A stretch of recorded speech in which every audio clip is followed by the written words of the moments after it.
we're going to come back. We have Andrews and Price. And those are easy names to pronounce. Some of them might be Andrews and Price. And what's even easier is Andrews and Andrews. Yeah, there we go. Andrews and Andrews. You don't have to remember one. Andrews and Andrews. If it's okay with you, we'll just Although Price would not be happy with that change. Yes. If you guys just want to let us know what you do, and then whenever you're all done, some people will have some questions, and we'll kind of go from there. Okay, so I did bring a PowerPoint. I have the drive and everything, but I figure it's easier for you to just follow along with this rather than looking over there while we're talking here. So we'll just go through it, but it's very similar to the proposals that we sent in. If you received our capability statement and our resumes and who we are and what we do, but one of the things that we think is very important about our firm is that we are a law firm that is solely dedicated to school law. That is really, maybe we do a couple of things, so I'll say 98% of our business is representing school districts. And we think that that's important because we have the experience, obviously, the background to provide you a full service legal experience and a legal team. So we have been doing this. I've been practicing for a little over 20 years. A little longer. And longer. That's my daughter, by the way. I haven't figured out the connection here. But by representing school districts, and that's really all we do, we think that it is that we're able to provide not only the right legal information to you, the correct legal information to you, but we can do that in a cost-effective manner because we have that experience, we have the background. If you call us with a question about school law, likely we've seen it somewhere else. If it's something that is going on, statewide, we're handling it in all of our districts, doing the same thing with all of our districts. And that, by being able to do that, we're able to keep our costs down for our districts as well. Okay.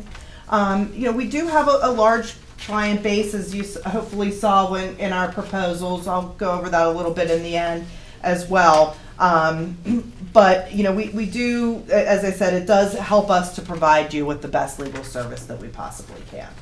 I've got to add to that, it's not only a large client base, but it's very regional. We're not only just Allegheny County or any, one county. We have districts in basically every county throughout southwestern Pennsylvania, either as solicitor or as special counsel. So, it gives us the ability to see what the issues are, not just in downtown Pittsburgh, but in a much broader scope.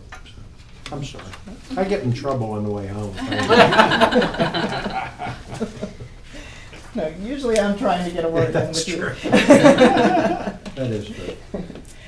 So one of the other advantages to our firm is that we are approved counsel through, I think, all of the insurance carriers that handle school policies. We are approved through PSBA's Insurance Council, CMRR, Ohio Casualty, Liberty Mutual, AIG, Utica. So, that is an advantage in that when we are handling litigation cases, and we do handle litigation cases for districts that we are not solicitor as well, but for those that we're solicitor, it is an advantage because we've been there from the beginning. We've worked with you from the moment the issue has arisen. We've given you the advice that we think is appropriate to hopefully not get to the litigation stage, but if you get to the litigation stage, we've been involved. We know the answers we've given you. We know what you've done and what you haven't done. And there's no catch-up time for coming in to learn the case or figure out what you did, or having to defend what someone else has told you to do that maybe isn't the same thing that we would have advised or told you to do. Because we are approved through the insurance carriers, we have seen a multitude of cases that have been filed against school districts. So again, we are familiar with the background in those cases. That is, the insurance carriers also cover your special education, due process cases, if you ever have any of those that are filed against you.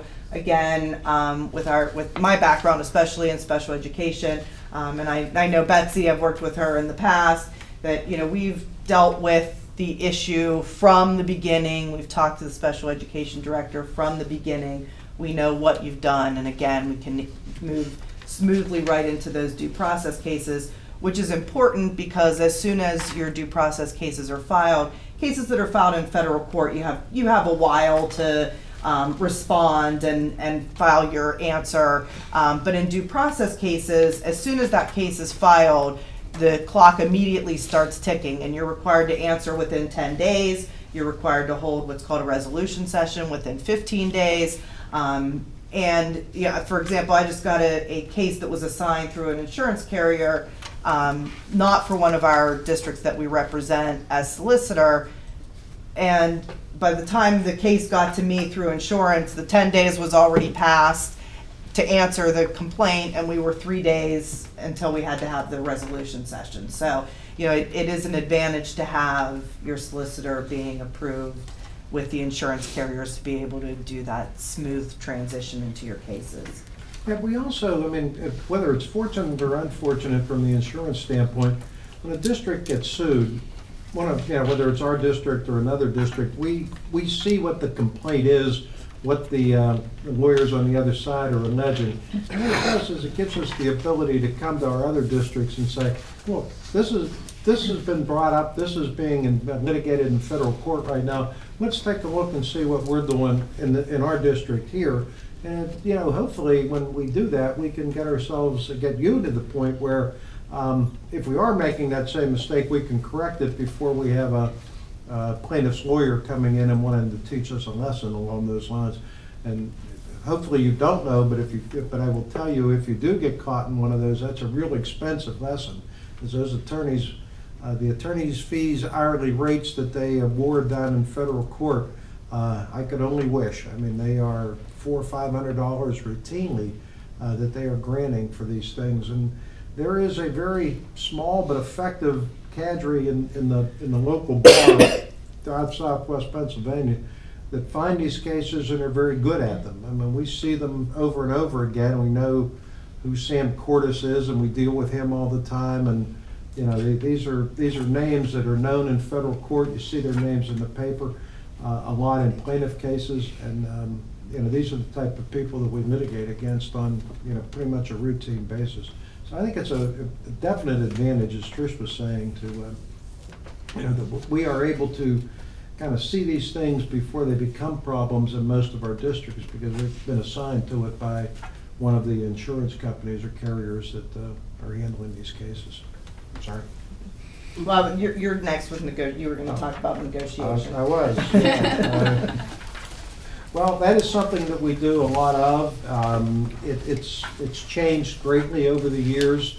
I saw on your website that I putting two and two together. You are a PSEA local, and we deal with the PSEA a lot. We also deal with the Federation. I look at labor as a very, very broad category of the law, because some people might say, well, labor is negotiating a contract, and it is. That's if you have a teacher contract or a custodial or whatever non-professional, they take a lot of time and they're very important.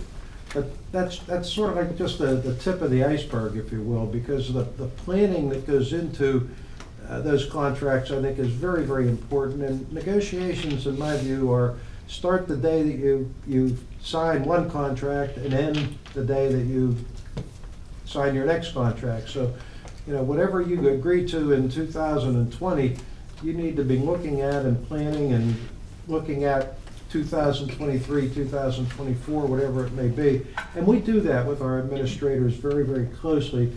If there's the union brings up a problem, an issue, a grievance filed, that's something that we would note and say, look, we need to put this into our proposal going into the next round of negotiations.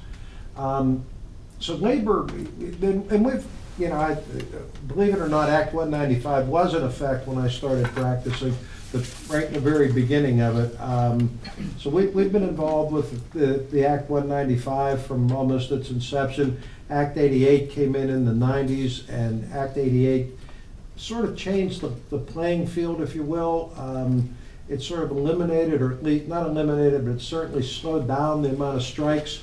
Collective bargaining takes longer today. You see a lot more teachers willing to work under the conditions of the contract, go into a year. Sometimes, I mean, there are extreme circumstances where they've gone 4 or 5 years working under an existing contract. I think there are things in Act 88 that districts can take advantage of. I think it's taken away the rush of, we better be done by Labor Day or else. I don't look at it that way anymore. It's a much longer ongoing process. So, we've done any number of those over the years. We have, in the office, I'm going to say 8 to 10 contracts that we're negotiating right now. Some probably evenly divided between teachers and support negotiations. I don't know if is your support PSEA also? Yes. Okay. Now we've done ASME and SEIU and the Teamsters even, you name them, and we have negotiated with them. But the PSEA, you're pretty familiar. They come with the same kind of process, and they don't want to vary from that process. That's obviously the negotiation part of it. You got to administer that contract, and you have grievances that lead to arbitration. And we are very familiar with the arbitrators throughout this area. Selection of the arbitrator is oftentimes where these cases are won or lost. I'll tell you flat out, winning an arbitration today is hard. It's a employee-driven system at this point, and we recognize that, and we try to explain to boards as well as administrators that sometimes, a lot of times, you're better off coming to an agreement that you can live with rather than have an arbitrator tell you what you're going to live with. It could be an all or nothing. You could win, but on the other hand, it could be a disaster on the other side. So, I think we do a very good job of working with the local UNISERV reps and/or council for PSEA and try to come up with something that works for everybody and we can live with, as opposed to having an arbitrator thrust upon us. We do a lot of work down at the labor board, unfair labor practices, unit clarifications. You're probably way beyond any unit clarifications here. You may have a stray person here or there that they want to bring into the bargaining unit. But we are routinely down at the labor board. I just did a conciliation down there Tuesday, and familiar with all of their hearing examiners as well as Mr. Bache, who handles the things here in Western Pennsylvania.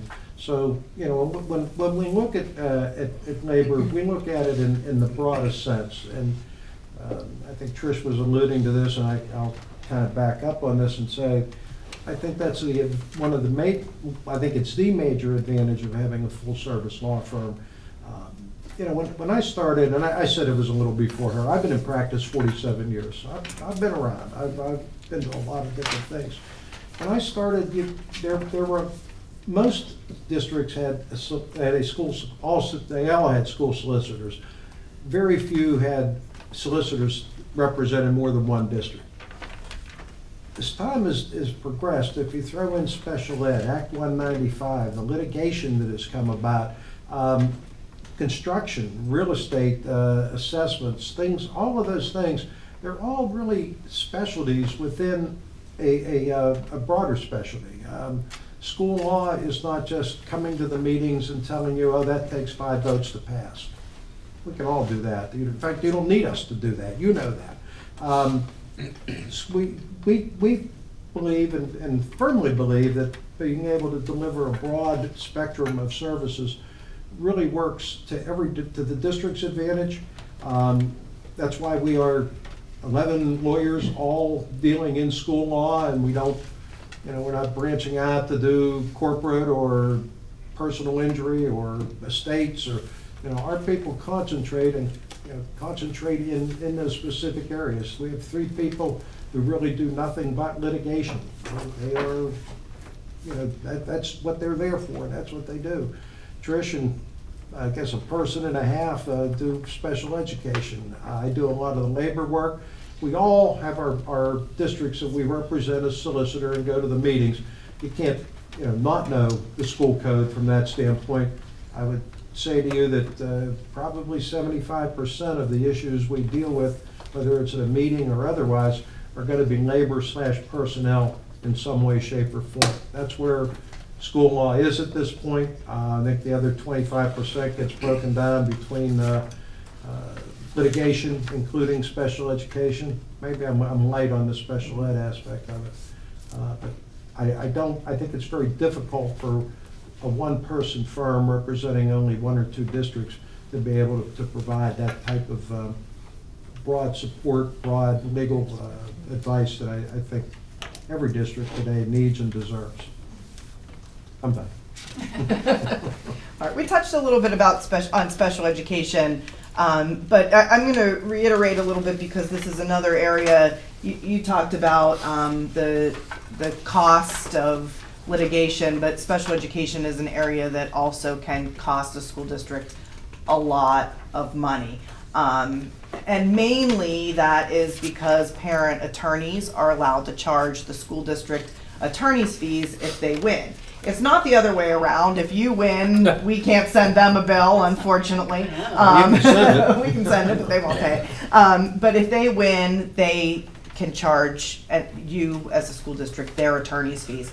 And the routinely, again, they're at $200, $300, $400 an hour. So, and that is not, doesn't even count what may or may not be awarded to the student. That's compensatory education costs that may be awarded to the student in a due process case. So, special education, again, is an area that I think it's extremely vital for schools to have an attorney that knows what they're doing in this area. It's an area that I specialize in. I do a lot of work in this area.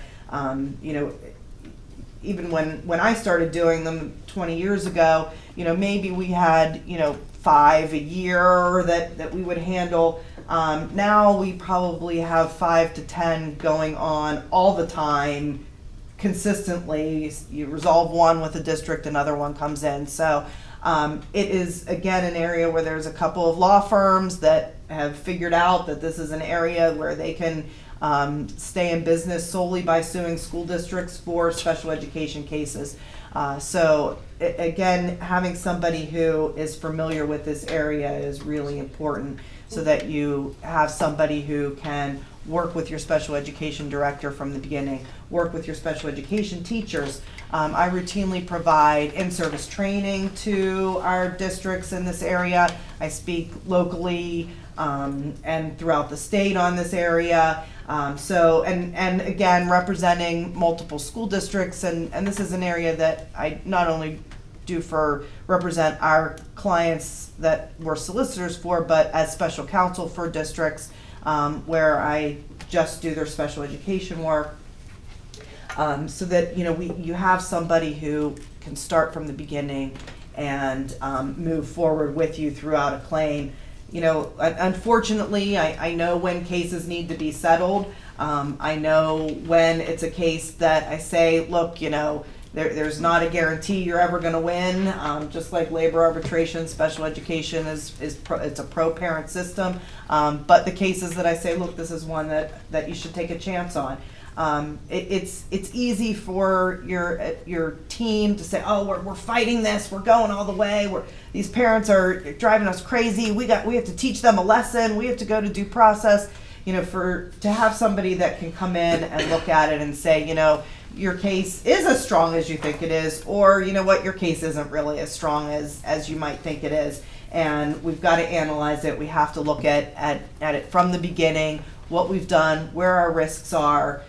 Because even if you win a battle, if you lose something in that case, you're getting hit with attorney's fees.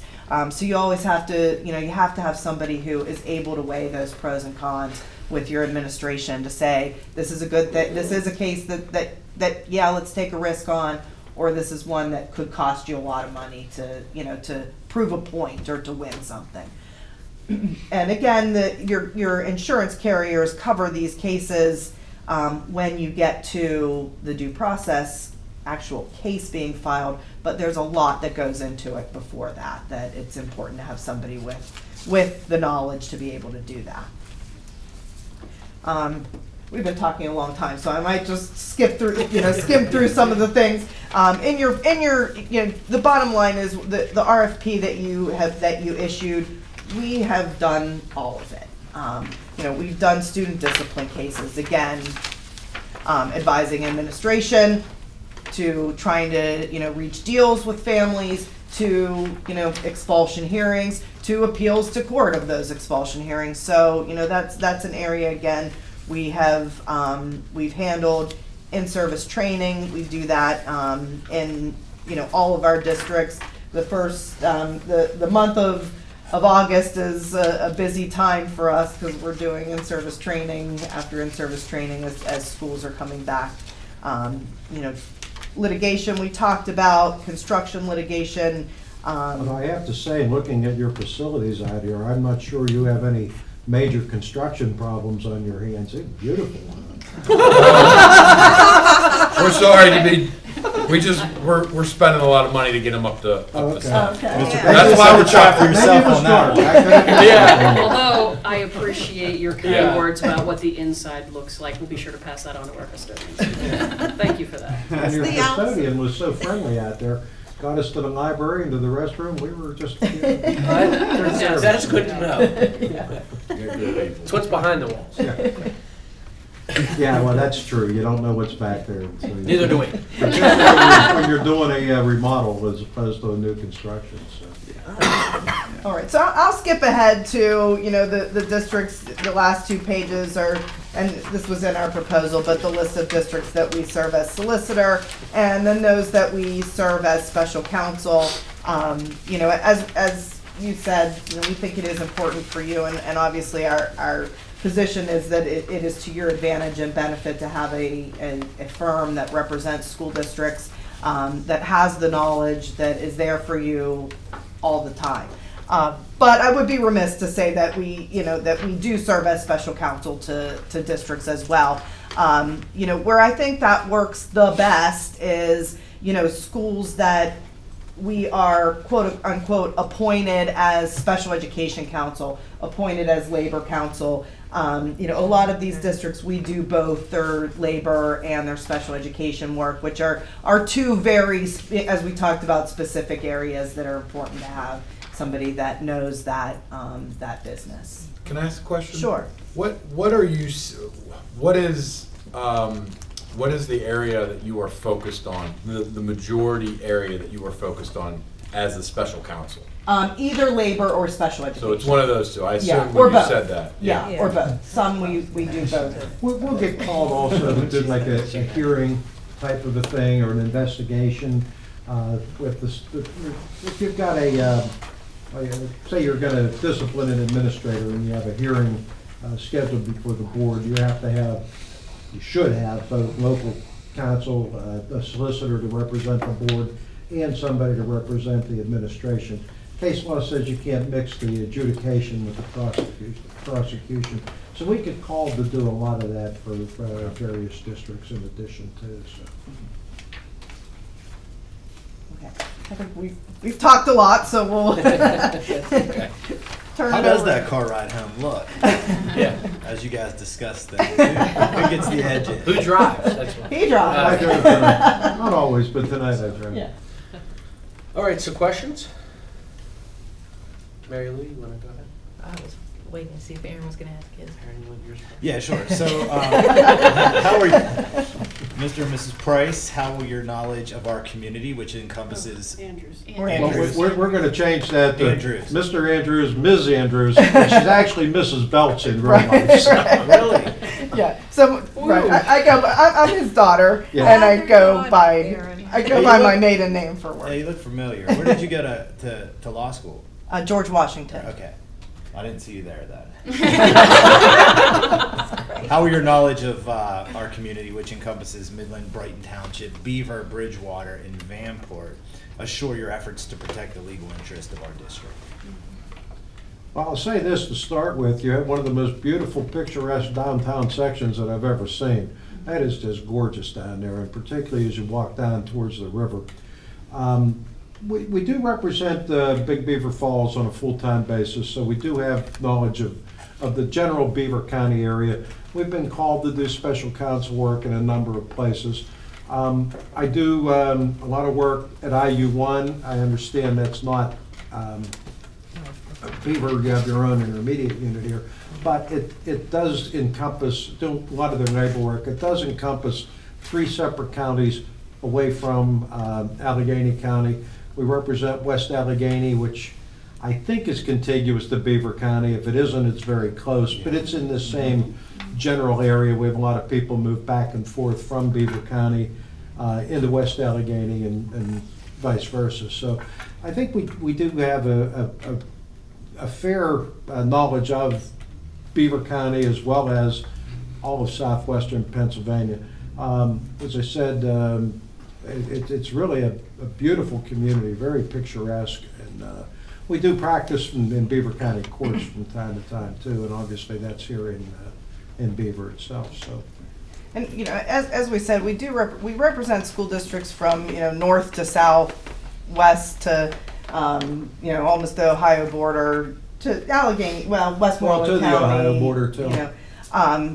To the east, and I will say that again, regardless of what community, what county, we do see the same legal school issues that come up in almost all of our districts. There's really not a lot of differences county to county. If you look at our solicitorships, we really run the gambit. We represent big districts, we represent small districts. Cornell and Duquesne couldn't be any smaller. Duquesne can't be any poorer. They are the poorest district in the state, not just in the area. On the other hand, we represent West Allegheny, Norwin. These are big districts with good tax bases, and they have the same problems, but they have different problems too. I mean, trying to get enough money to balance a budget in Clareton or Carleton is different than what West Allegheny runs into with their tax base and number of people that are there. So, I think the fact that we represent districts from so many different economic, socioeconomic backgrounds, it gives us the ability to see where all of our communities really lie. And Trish was born and raised in Monroeville. I grew up in the Steel Valley, Mount Hall, Homestead area. We've kind of seen everything that there is to see from that standpoint. She now is a city girl, but Thank you. All right, I have a hypothetical question for you. Well, we're going to give you a real answer. Okay. I like that. At last week's home football game, 2 members of the football team, a drummer in the band, and an assistant coach took a knee during the national anthem. The board and the superintendent are being urged to do something about it. What's your advice? Well, I'm going to give you I'm going to kick this one to Trish because she had a very similar situation at Cornell not too long ago, a couple of years ago, where they had to bring in the police to guard not only the superintendent in and around the building, but in and around his home, and he was tough to guard because he's 6'8". So it made it a challenge, but I know, you're welcome. Good luck. Yeah, and he did get many calls from all over the United States, death threats and otherwise. One of the things that he and I did to start with was, that we sat down and kind of came up with, first of all, a plan of communication with the community, to be able to talk to the community about what really happened, what the situation was, what the issue was. In that circumstance, it happened to also be a game that they invited veterans to watch the game. So, a lot of it was us sitting down and, talking with different groups about, the students' rights to do what they're doing, and why it was done, and not just what the media was reporting or what one parent was saying happened, but what the situation was. The superintendent also met with the students and met with them about why they did what they did, and were there other ways that they could do what they wanted to do. So although we can't discipline the students for that, we did come up with a plan to ease the tension in the community about it. He met with the veterans to say, no, look, that even though it was on, of course, Channel 11, that it was planned that they were going to take the knee to offend the veterans, that they also invited, that he was able to, that we sat down with the veterans that were there to say this wasn't a planned thing, this was individuals that did this individually. So, there isn't discipline that can be taken because they do have First Amendment rights. Your First Amendment rights don't end at the schoolhouse gate. You all remember Tinker from your civics classes and that sort of thing, so. But we did work together, he and I, to come up with a plan to ease the tensions in the community. So that what we were talking about before in response when Ms. Hill characterizes it as a hypothetical, for us that's not a hypothetical. We did that case. We had that real life experience, and and it worked out. And Cornell might be the last place in the world you would think that would happen. It's tiny. It's two communities, Coriopolis and Neville Island.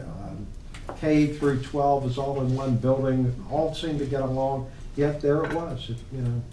Unannounced, unplanned. Or at least from our viewpoint, the administration and school. But we had to deal with it. So I think it speaks to why our firm, with the breadth of experience that we have, is a good fit for Beaver. So it's not only knowing the law is very clear on this issue, but it's also knowing how to accommodate the other members of the community and discuss that as well. Right. And you actually came and held the community meetings. So the superintendent didn't need me or want me to do that, but he and I got together beforehand and planned, what his response was going to be, what he could do. So I worked with the superintendent. He communicated that within the community. He was comfortable doing that. I would have gone with him if that was what he wanted, but he was That's happy what to I do that on wanted his to own. know. I think the Yeah. decision was it would be too legalistic. And we didn't want it to become a legalistic, they have First Amendment rights and that's it and blah, blah, blah. Right. It was more of a problem-solving thing. But that was a joint decision with Trish, the superintendent, and the board, as to what would be the best way to handle it. And we could have and would have served in any capacities. It sometimes turned out we that's- just Right. advised as to how we thought the meeting should go, and it went that way, so. And there are a lot of times that happens in our practice where, the jump is to say, you're the lawyer, you go do it. And sometimes you do have to talk to, administration and the board to say, look at, let's make a plan, but it may not be the best fit to put your lawyer out there and make it Legal. the legal issue rather than, the superintendent of Cornell, he's not only 6'7", but he's just a really calm guy. I don't know if you know. But he's Whatever, he's a big boy. I Yeah. thought he was 7 feet. He's also a very, Once they get so big, you calm look at guy. it, he can say how many height, and nobody would know the difference. so he was comfortable Doing- developing the plan and then going out and executing it. I'm not gonna take your Okay. question one step further, because I think they already answered it, They did. basically. Yes, they did. I wanted to ask you, describe what you have done in the past that demonstrates your interest in better understanding your clients. I think, how do I want to put this? I think that the first step to that is to be able to establish a relationship with your administration. As we work with the administration at least as much, if not more, than we work with the board. Many times you only see the solicitor once or twice a month. The administration, we may be talking and or meeting with him and or her any number of times during that same month. So getting to know the administrators and, you know, if we were appointed, one of the first things we would do would be to meet with Dr. Rowe and say, okay, what's going on? What cases are live? What cases, what's your priorities? What do we need to address right away? What's in the background? What are we looking at? We'd probably spend the better part of a day with the superintendent going over needs, wants, where she can use us, where she couldn't. You will, and I don't know if this is addressing your question or not, but you will get consistent representation. Either Trish or I will be at the meetings, and we will, you know, you're not gonna get a different lawyer every other week type of a thing, and that's very true with the administration. You know, if it is a litigation question, yes, you will work with our litigation department, they'll work with you. But I think it's building up a trust, it's building up a knowledge, it's building up a rapport, a relationship, and continuously being available and working, you know, back and forth. So I hope that addresses it. I think it does, but. We you know, I did provide in our packet, I think I listed 5 or 6 superintendents, you know, as our references, but I will say, I think you could call anyone on our list and they will tell you the same thing, that, you know, that we are not just a firm where you call and say, you know, Ms. Andrews, what's the answer to this question? And we say, Dr. Rowe, this is it. Okay, thank you. Have a nice day. You know, I mean, we're not talking to them raising your bill, but that we do have a relationship with all of the districts that we represent, in that capacity, that, you know, we know them, we're friends, you know, friendly with them, and that, you know, we've taken the time to get to know everyone in the administration. And as I said, I think if you asked any of our references that, they'd tell you that. That's on either page. Thank you. Any other questions? All right. Thank you. Thank you very much. Appreciate it. You've had a long night. We appreciate you suffering through it. Thank you. We hope we didn't